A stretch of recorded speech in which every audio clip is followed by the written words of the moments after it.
Critical race theory has been a hot topic recently. Whether or not it should be taught in classrooms has been widely debated between parents, teachers, and politicians alike. When occurrences like the murder of George Floyd and police brutality, it has become even more crucial to talk about with students. My name is Kendra, and I have been an advocate for social justice for years. I feel as if teaching critical race theory helps people be aware of how we have been unjust to people of varying skin tones. Therefore, I have set out to learn as much as I can to help spread the awareness of it and how important it is. Teaching critical race theory has always been debated, though it has become more prevalent in the last few years. Many states have started to pass legislation that would ban the teaching of it in schools. Many people state that teaching about how we treated people of color in the past makes white students feel uncomfortable. Some parents even believe that it is discriminating against white students. While the other side of the argument is you can't teach American history without talking about critical race. Not talking about how we treated and continue to treat people of color diminishes the experiences of those people and makes them feel unheard. So what exactly is critical race theory? According to Cockley, critical race theory states that racism is not simply acts of individual bias or prejudice, but rather is embedded in institutions, policies, and legal systems. Basically stating that it has nothing to do with whether an individual is racist or not, but that the system is designed in a way to be racist. We need to learn how, why, and in what ways we can fix it. Anderson puts it in another way. Critical race theory is both an academic framework for examining the way policies and laws perpetuate racism and a catch-all term that many have embraced to describe various kinds of lessons about race and racism they find objectionable. It lays the groundwork to show how racism is just as active in today's society as it was back then. And many don't like it being taught because they don't want any mention of racism in the classroom. I believe that we should teach our students critical race theory. I think it is imperative to our future as a society. Many state you can't teach American history without talking about critical race theory. It shows how we used to treat people of color back then and how some of those practices still continue today. If we don't talk about the experiences of people of color, it diminishes their voice. Though many people believe that teaching it indoctrinates their kids to political views they may not agree with and makes white students feel uncomfortable. So let's talk about why we should teach critical race theory. We are unable to teach proper American history without discussing race and how racism has shaped this country. From slavery to the civil rights movement, from putting Native Americans onto reservations to putting Japanese Americans into internment camps in World War II.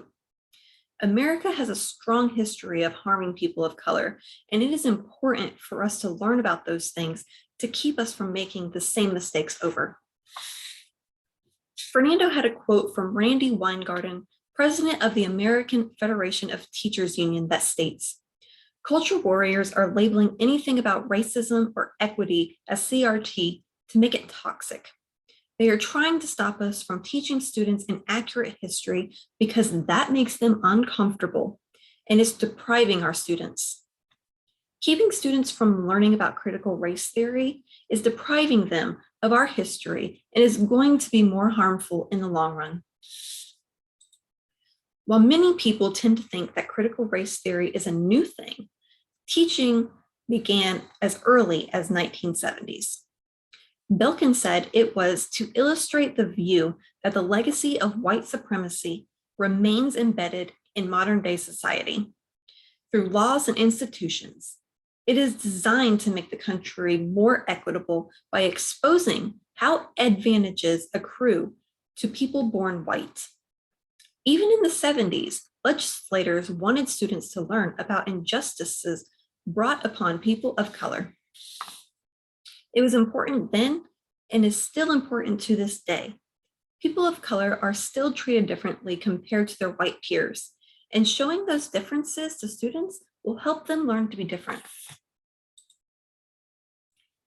If we stray from teaching CRT, we risk diminishing the history and experiences of people of color. Fernando quotes Randy Weingarten again, stating, "Historically, we only taught the dominant narrative of US history, a Eurocentric narrative that only celebrates white men, while we ignored and silenced other voices.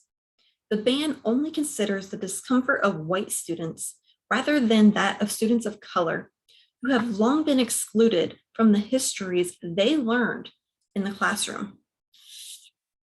Banning this teaching while making white students potentially feel more comfortable can make other students feel even more unseen and unheard.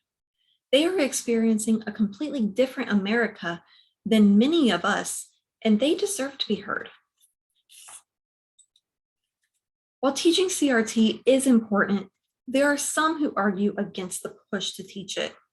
According to Belkin, that shift has angered many parents who have packed public school board meetings and across the country to protest what they say are efforts to use critical race theory to indoctrinate students, compel speech, and treat students differently because of the color of their skin. And that's the exact opposite of what critical race theory does. It doesn't treat kids differently because of the color of their skin. It teaches how many have been treated differently in history and today because of the color of their skin. Many parents and lawmakers believe that teaching about racism or its effects in history and today will make students feel uncomfortable.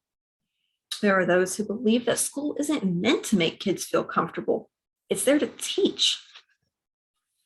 A quote that I found from Fernando's paper really stuck with me.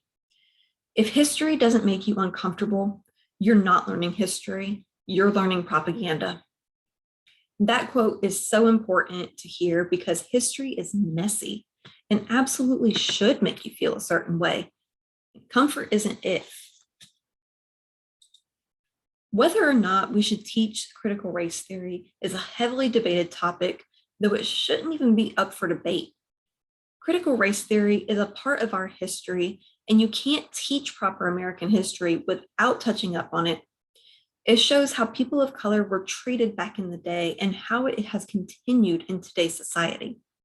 It helps people of color feel heard and makes them feel as if their experiences matter.